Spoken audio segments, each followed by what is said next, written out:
Students, happy morning to one and all 8th standard students. இந்த week நம்ம எக்கனாமிக்ஸில் ஒரு லெசன் தான் கொடுத்துருக்காங்க. அந்த லெசனோட topic name money savings and investment.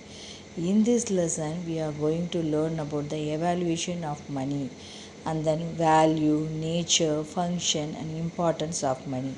And also we understand about the saving and investment of money, and then we also know about the black money பற்றி இந்த பாடத்தில் நம்ம படிக்க எப்படி நம்ம இன்வெஸ்ட்மெண்ட் பண்ணுறோம், எப்படி சேவிங் பண்ணுறோம், அதெல்லாம் எப்படி சேமித்து வைக்கிறது, எப்படி ஒரு தொழிலில் முதலீடு போடுறது, எப்படி அந்த பணத்தை எப்படியெல்லாம் நம்ம சேமிக்கிறோம் அப்படின்னு சொல்கிறத நல்லா டீட்டெயிலாக பார்க்க போகிறோம். Evaluation of money na the word money is derived from the Roman word moneta juno. இதுதான் அந்த மணியோட ரோமன் வேர்டு பேர் moneta juno. மணின்னு சொல்கிறோம்ல காசு. It is the Roman goddess and the Roman goddess and the republic money of Roman Empire. The Indian rupee is derived from the Sanskrit word. நம்மளோட Indian rupee வந்து எப்படி வந்ததுன்னா சமஸ்கிருத word rupya which means silver coinன்னு சொல்லுவாங்க. Today we use as is paper notes. அந்த காலத்தில் silver காயினாக இருந்தது, காப்பர் காயின், என்னென்னமோ பெரிய பெரிய ராஜாங்கள்லாம் அவங்கவுங்க ஆட்சி இருக்கப்போ ஒரு காயின் இன்ட்ரடியூஸ் பண்ணாங்க. But the evolution of the stage has not happened over night. இந்த எவல்யூஷன் வந்து ஒரு ஓவர் நைட்டில் ஆனது கிடையாது. அதோட வளர்ச்சி வந்துகிட்டே இருந்தது. It took 1000 years to reach such a stage. அந்த ஸ்டேஜ் 1000 years ஆச்சா அந்த ஸ்டேஜுக்கு வரத்துக்கு. There are many stages of evaluation of money. The earliest and primitive stage is barter system. முதல்ல எப்படி பணம் வந்து எப்படி இது பண்ணாங்கன்னு தெரியுமா? நம்ம இப்போ ஒரு பண்டம் கொடுத்தோம்னா, நான் என்கிட்ட எக்ஸஸாக இருக்குது, என்கிட்ட ரைஸ் எக்ஸஸாக இருந்தால் அந்த ரைஸை கொண்டு போய் ஒருத்தர்கிட்ட கொடுத்தேன்னா அவங்க அந்த ரைஸ் கொடுத்ததுக்கு பதிலுக்கு பைசாவை கொடுக்கறது. அப்படி தான் முதல் நமக்கு வந்தது. நீங்கள் 6th ஸ்டாண்டர்ட்லேயே நம்ம சந்தையில் படித்தோம். சந்தையில் போய் barter system, எக்ஸ்சேஞ்சிங் குட்ஸு அதை பற்றி படித்தோம்ல. barter சிஸ்டம்னா என்னென்னா, it is exchanging goods for goods without the use of money in the primitive stage. A barter system is an old method of exchange. This system has been used for centuries and long before money was invented. People exchange their services, goods for other services and goods in return. வேறு குட்ஸும் இது மாதிரி நம்ம எது எக்ஸஸாக இருக்கோ அதை நம்ம sale பண்ணிவிட்டு அதுக்கேற்ற பணம் வாங்கிக்கலான்றாங்க. And then bartering does not involve money, which is one of the advantages. அது வந்து நிறைய barter சிஸ்டத்துலேயும் நிறைய டெஃபிஷியன்சிஸ் இருந்ததுன்றாங்க. அது என்னென்னு பார்க்கலாமா? லேக் ஆஃப் டபுள் கான்சிடன்ஸ் ஆஃப் வான்ஸு அப்படின்னு சொல்கிறாங்க. நிறைய லேக் ஆச்சு, டபுள் கான்சிடன்ஸ், நம்ம தேவையெல்லாம் டபுள் தனமாக நிறைய வாண்டடாக இருந்தது அப்படின்றாங்க. காமன் எல்லாத்துக்கும் ஒரே விலை, மாடுனா இந்த மாதிரி இந்த ஒரே விலைக்கு தான் விற்கணும். நம்ம ஒரு கடையில் போய் குறைவாக இருந்தாலும் ஜாஸ்தியாக தான் நாங்கள் வாங்க மாட்டாங்க, எல்லோரும் ஒரே விலையாக விற்றுருந்தாங்க. அப்புறம் இன்டிவிசிபிலிட்டி ஆஃப் கமாடிட்டிஸ்னால் பிரிக்க முடியாத தன்மை, இந்த குவாலிட்டியை பிரிக்க முடியாத தன்மையாக இருந்தது, எல்லாமே ஒரே மாதிரியே இருந்தது. அப்புறம் டிஃபிகல்ட்டிஸ் ஆஃப் ஸ்டோரிங் வெல்த், அவங்களால என்ன பண்ண முடியல, ரொம்ப சிரமம் இருந்தது, அந்த செல்வத்தை சேர்த்து வைக்கிறதுல ரொம்ப சிரமம் இருந்துச்சு அப்படின்றாங்க. இதெல்லாம் தான் barter சிஸ்டத்தில் டெஃபிஷியன்சி அப்படின்றாங்க. ஓகேவா? And then some of the major stages through which money has evolved are follows. இப்போ நம்ம என்னென்னலாம் மேஜர் ஸ்டேஜஸ் இருந்தது மணி வரத்துக்கு அப்படின்னா, மெட்டாலிக் மணி, முதல் வந்து கமாடிட்டி மணி, பொருள் பணம் அப்படின்றாங்க. பொருள் பணம்னா இந்த earliest period of human civilization any commodity that was generally demanded and chosen by common consent and was used as money. Good like furs, skins, தோல், salt, rice, wheat, utensils, weapon, பாத்திரம், அப்புறம் அந்த வெப்பன்ஸ் எல்லாம் வேறு commonly used as money, அதெல்லாம் விற்றுட்டு காசாக்கிடுவாங்க. Such exchange of system goods for goods வந்து barter சிஸ்டம் அப்படின்னு சொன்னேன். நான் சொன்னதான் தமிழ் அதே தான். அதுதான் வந்து கமாடிட்டி மணி, பொருளை கொடுத்து பொருளை வாங்குறது தான் கமாடிட்டி மணி. மெட்டாலிக் மணினா என்னன்னு பார்ப்போம். உலோக பணம். With progress of human civilisation commodity money changed into metallic money. கமாடிட்டியை கொடுத்துட்டு பொருட்களை கொடுத்துட்டு metals like gold, silver, copper etcetera அப்படின்னு வாங்குறது தான். Gold coin, silver coin, copper வாங்குறது தான், உலோகம் வாங்குறதுல தான் பொருளை கொடுத்துட்டு இந்த மாதிரி உலோகம் வாங்கிப்பாங்க. They could be easily handled and their quantity can be easily ascertained. It was the main form of money throughout the major portion of recorded history. இங்கே பார்த்தீங்கன்னா ஏன்ஷியன்ட் டைமில் சந்தையில் எப்படி பொருட்களை கொடுத்து பொருட்களை வாங்குறாங்கன்னு பாருங்கள். அண்ட் தென் இங்கே பார்த்தீங்கன்னா எவாலுவேஷன் ஆஃப் மணி, முதல்ல வந்து அரிசி, அரிசியை கொடுத்து பணம் வாங்குறாங்க. அப்புறம் வந்து பாரு, இங்கே மாடை விற்றுட்டு கூட பணம் வாங்குவாங்க. அப்புறம் வந்து தங்க பாரு. அப்புறம் 4 வந்து என்னது, நாணயங்களாக வந்தது. அப்புறம் ரூபா நோட்டு. இப்போ நம்ம கிரெடிட் கார்டு. முதல்ல அரிசியை விற்றோம், அப்புறம் மாட்டுக்குள்ள சந்தையில் போய் ஆடு மாடெல்லாம் விற்று பணம் ஆக்கணும். அப்புறம் வந்து பாராக தங்கம் இருந்தது. அதுக்கப்புறம் நாணயங்கள், அதுக்கப்புறம் பணமாச்சு. இப்போ கிரெடிட் கார்டு ஆயிடுச்சு. இதுதான் ரீசெண்ட் ஃபார்ம் ஆஃப் டிரான்சாக்ஷன். 1 2 3 4 5 6 அப்படின்றாங்க. ஓகேவா? This is the recent forms of transaction. And then அப்போ பாருங்கள், ரீசெண்ட் ஃபார்ம் ஆஃப் டிரான்சாக்ஷனில் ஏடிஎம்மு, பேங்க்கு, இப்போ ஆன்லைன்லேயே பேயிங், மொபைல் பேங்கிங், இதெல்லாம் இப்போ mobile banking, NEFT, Google Pay எல்லாம் வந்துடுச்சா. இப்போ ஸ்வைப் பண்ணி கார்டில் கொடுக்குற காலம் போய் இப்போ என்னது, மொபைல்லையே போட்டுடுறாங்க எல்லாமே நெஃப்ட் மூலியமாகவே. ஓகேவா? அவ்வளோ அளவுக்கு நல்ல டெக்னாலஜி வளர்ந்து போயிருக்கு. அந்த ஹிஸ்ட்ரி ஆஃப் மெட்டாலிக் மணி என்னன்னு படிக்க போகணும்.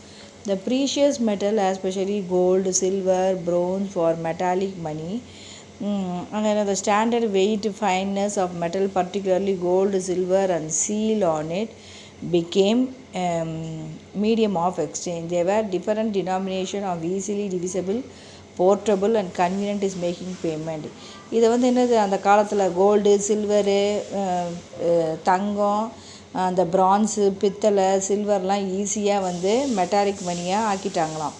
அதே போல் நம்ம இயர்லியஸ்ட் இந்த ராஜா காலத்துலலாம் என்ன பண்ணாங்க, அவங்கவுங்க ராஜா காலத்தில் மகாஜனபதாஸ் ஒரு காயின் 6வது செஞ்சுரியில் இன்ட்ரடியூஸ் பண்ணியிருக்காரு. அப்புறம் அதை என்னென்னு கால் பண்ணாங்க, நோனாஸ் புராணாஸ், கர்ஷப்பனாஸ். அந்தந்த காயின் புதுசாக ஸ்டார்ட் பண்ணுறதுக்கு ஒரு பேர் வச்சுருப்பாங்க ஒரு பீரியடில்.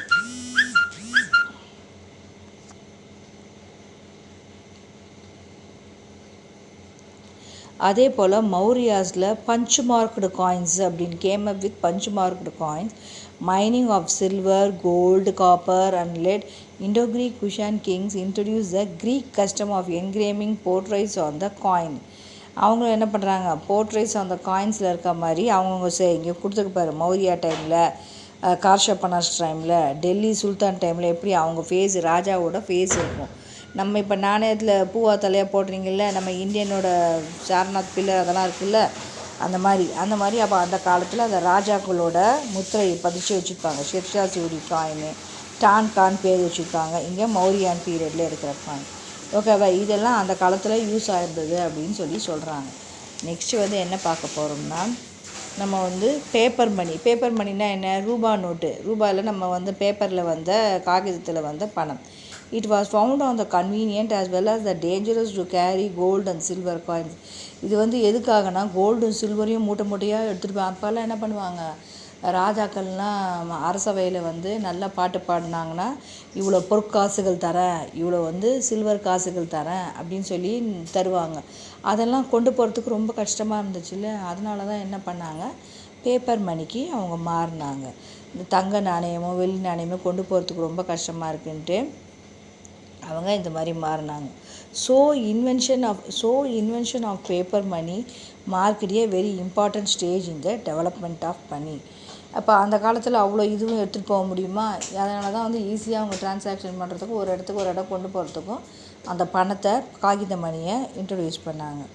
அந்த receipt of goldsmith were substitute for money and became a paper money. Paper money is regulated and controlled by central. இந்த பேப்பர் மணி யாரால் கண்ட்ரோல் பண்ணப்பட்டது? ரிசர்வ் பேங்க் ஆஃப் இந்தியா மூலயமா. At present, a very large part of money consists of main currency notes or paper money issued by the central bank. ஓகேவா? நம்ம இங்கே கொடுத்துருக்கு பாருங்கள், activity table, name in the country, name in currency. இந்தந்த கண்ட்ரிலெலாம் எந்தெந்த currency இருக்குதுன்னு பார்த்து ஓம்புக்கு எழுதி அதுக்கு அனுப்புங்க. அந்த இதுதான் ரிசர்வ் பேங்க் ஆஃப் இந்தியா, நமக்கு நோட்டெல்லாம் பிரிண்ட் பண்ணுற இடம். அப்புறம் நம்ம என்ன பண்ணுறோம், பேங்க் மணி. பேங்க்கில் போய் நம்ம எப்படி இப்போ ஏதோ ஒரு இடத்துல பணம் கட்டணும், அதை எப்படி பண்ணணும், முன்னாடி டிமாண்ட் டிராஃப்ட் எடுத்து, அவ்வளோ பணத்துக்கு டிமாண்ட் டிராஃப்ட் எடுத்து அதை கமிஷன்லாம் போட்டு அந்த பணத்துக்கு அமுச்சிடுவோம். அப்படி தான் இருந்தது. ஓகேவா? முன்னாடியெல்லாம் அப்படி இருந்தது. இப்போ டிமாண்ட் டிராஃப்ட்னால் யாருக்குமே தெரிய மாட்டேங்குது. இதுவும் டிமாண்ட் டிராஃப்ட் வந்து அப்போல்லாம் நாங்கள் படிக்கும்போது தான் டிடி எடுத்து தான் அனுப்புவோமே. The cheque known as credit money or bank. இந்த செக்கை தான் என்னது, அதே போல் செக் புக்குன்னு ஒன்று பேங்க்கில் போனால் தருவாங்க. அண்ட் தென் இது bank money itself it's not a money but it performs the same function of money. இதுவும் சேம் ஃபங்க்ஷன் ஆஃப் மணிக்கு என்ன வேல்யூ இருக்கோ அதே வேல்யூ தான் இந்த டிடிக்கும் இருக்குதுன்னு நினைக்கிறேன். And then near money. Near money the final stage in the evolution of money has been the using bill of exchange, treasury, bill, bond, debenture, saving certificate. இதெல்லாம் தான் நியர் மணின்னு சொல்கிறாங்க. ரீசெண்ட் ஃபார்ம்ஸ் ஆஃப் மணினா plastic money. எதுதான் இப்போ நம்ம use பண்ணுறோம்லாம் credit card, debit கார்டுலாம் பிளாஸ்டிக் மணி. And then e-moneyனா electronic money is a money which exists in banking computer. இந்த பேங்கிங் கம்ப்யூட்டரெலாம் இந்த இ-மணின்னு இருக்கும். And it's available for transaction through electronic system மூலிமா இந்த இ-மணி நம்ம பாஸ் பண்ணலாம். ஆன்லைன் பேங்கிங் இப்போ எல்லாருக்கும் தெரியும். இன்டர்நெட் கனெக்ஷன் மூலிமா எலக்ட்ரானிக் பேமெண்ட்டு கஸ்டமருக்கு ஈஸியாக அந்த எலக்ட்ரானிக் பேமெண்ட் இப்போ நம்ம ஒருத்தருக்கு அமிச்சோன்னா நமக்கு உடனே மெசேஜ் வந்துடும். இதுதான் வந்து ஆன்லைன் பேங்கிங். பேங்கிங்கிறது எலக்ட்ரானிக் பேங்கிங் த்ரூ பை நெஃப்ட்னா நேஷ்னல் எலக்ட்ரானிக் ஃபண்டு ட்ரான்ஸ்ஃபர் மூலிமா. இந்த electronic means transfer fund directly from one account to another account by a cheque or cash அனுப்பிச்சிடணும். ஓகேவா? இப்போ நம்ம வேல்யூ ஆஃப் மணி பற்றி படிக்கணும். Value of money is a very mean the purchasing power of money over goods and services in a country. Thus it related to the price level of goods and services, but the relation between the value of money and price level as an inverse one சொல்கிறாங்க. இப்போ வந்து the symbol of rupee யாரால் முதல்ல introduce பண்ணினது? Mister Udayakumar, Villupuram district, Tamil Nadu. It was approved by the government of India on 15 July 2010. The value of money is of two types. என்னென்னா internal value of money ஒரு type, and then external value of money ரெண்டாவது. ஓகேவா? நம்ம nature of money என்னன்னு படிக்க போகிறோம். Money is a difficult concept to define, partly because it fulfills not one but three functions, each of them providing a criterion of moneyness, those unit of account, medium of exchange and store of value. மூணு இருக்குது. ஒருத்தர் unit of அக்கௌண்ட்டில் இருக்கிறது ஒரு வழியாக, and then medium of exchange, எந்த medium of exchange பண்ணுறாங்க, and store of value, எதுக்காக ஸ்டோர் பண்ணுறாங்க, அதோட வேல்யூ என்ன. Sir John Hicks says that money is defined by its function. Anything is money which is used as money. Money is what money does அப்படின்னு சொல்கிறாங்க. ஓகேவா? மணி வந்து function of money வந்து நிறைய இது வந்திருக்கு, நிறைய சப்டிவைடிங் செகண்டரி ஃபங்க்ஷன். ஃபஸ்ட்டு வந்து இந்த primary or main function of money வந்து ஃபஸ்ட் ஒன்று medium of exchange. Money is use to buy the goods and services. நம்ம மணி ஒரு பொருளை கொடுத்து விலை கொடுத்து வாங்குறதுக்கு மணி யூஸ் ஆகுது. And measure of value. All the values are expressed in terms of money. It is easier to determine the rate of exchange between various types of goods and services அப்படின்னு சொல்கிறாங்க. Value அதோட மதிப்புத்தன்மை. Secondary ஃபங்க்ஷன்னா standard of differ payment. மணி வந்து helps the future payment to a borrower borrowing today places himself under an obligation to pay a specific sum of money on some specified future date. And then second வந்து store of value. Purchasing power எப்படி இருக்குது? Saving were discourage under barter system is some commodities are பெரிஷபிளாக இருக்கணும், அப்படி ஃப்ரெஷ்ஷாக இருக்கணும் அப்படின்னு சொல்கிறாங்க, யூஸ்ஃபுல்லாக. And then transfer of value or transfer of purchasing power. Money makes the exchange of goods to distant places as well as abroad possible. It was therefore felt necessary to transfer purchasing. என்னென்ன contingent function இருக்குன்னு பார்க்கலாமா? Basics of credit, கடன் மூலிமா, அப்புறம் increasing productivity of capital, அந்த measurement of distribution of national income. And then savings. நம்ம பணத்தை எல்லாம் சம்பாரித்து குட்ஸ் எல்லாம் மாற்றி விற்று எதுக்காக பண்ணுறோம்? நம்ம சேவிங்ஸ் பண்ணுறதுக்காக தான். நமக்குன்னு இப்போ ஒரு 100 ரூபாய் சம்பாரித்தோம்னா அதில் ஒரு 10 ரூபாய் சேவிங்ஸ் பண்ணுவோம். இப்போ நீங்கள் சின்ன வயசுலேருந்து நம்ம சொல்கிறோம்ல, உண்டியில் காசு போட்டு வை, நமக்கு ஏதாவது ஒரு எமர்ஜென்சி டைமில் யூஸ் ஆகும். அதை பற்றி இப்போ நம்ம படிக்க போகிறோம், சேவிங் பற்றி. ஸ்டூடெண்ட் சேவிங் அக்கௌண்ட்னால் என்ன? இது வந்து சின்ன வயசுலேயே அந்த பிள்ளைங்களுக்கு ரொம்ப ஈஸியான சேவிங்ஸ், அந்த சேமிக்கிற பழக்கம் வர்றது தான் ஸ்டூடெண்ட் சேவிங்ஸ் அக்கௌண்ட்ஸுன்னு 8th ஸ்டாண்டர்ட் படிக்கும்போதே ஆரம்பிச்சிடுறாங்க. இப்போல்லாம் நம்ம ஸ்கூல்லாம் 8th ஸ்டாண்டர்ட்லேயே ஆரம்பிச்சிடுறாங்க. இப்போ நாங்கள் படிக்கிறப்பெல்லாம் 10th +2 அப்போ தான் ஆரம்பிச்சிருந்தாங்க. சேவிங் டெபாசிட்னா என்ன? Saving deposit are opened by customer to save the part of their current income. நம்ம கரண்ட் இன்கம்மை டெபாசிட் பண்ணி வைக்கிறது தான். இப்போ நமக்கு ஒரு இடத்துல வேலை செய்கிறோம், அவங்க என்ன பண்ணுறாங்க, சேவிங் டெபாசிட்டில் நம்ம சேலரியை போட்டுருவாங்க. அது நம்ம கரண்ட் இன்கம்மை சேவ் பண்ணி வைக்கணும். இந்த கஸ்டமர் எப்போ எடுத்துப்பாங்கன்னா அவங்களுக்கு தேவையானப்போ அந்த பணத்தை எடுத்துக்கிறது தான் சேவிங் டெபாசிட். கரண்ட் அக்கௌண்ட் டெபாசிட்னா current accounts are generally open by business. Current account யாரால் ஓப்பன் பண்ண முடியும்னா பிஸ்னஸ், நிறைய பிஸ்னஸ் இண்டஸ்ட்ரியெலாம் வச்சுருக்காங்க அவங்களால, traders and public authorities.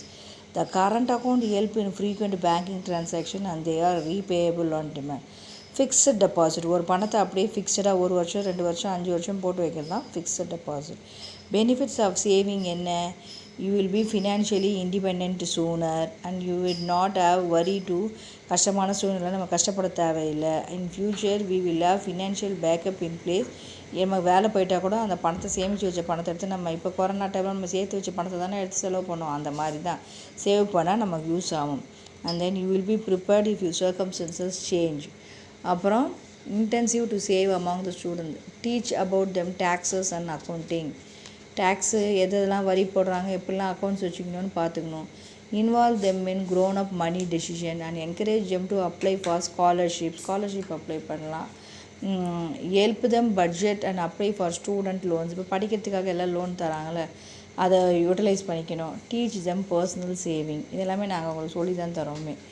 Investment எப்படி பண்ணணும்? ஸ்டாக்கு, ஒரு பொருள் ஸ்டாக் எவ்வளோ இருக்குன்னு. இப்போ பாண்டுனா பத்திரம், மியூச்சுவல் ஃபண்டுனா பரஸ்பர நிதி, கமாடிட்டி ஃபியூச்சர், கமாடிட்டி இன்சூரன்ஸ், இதெல்லாம் இருக்கணுன்றாங்க ஒரு பொருளை இன்வெஸ்ட்மெண்ட் பண்ணுறதுனா. இது 7 பாயிண்ட்டும் முக்கியமான பாயிண்ட். அண்ட் தென் பிளாக் மணினா என்ன?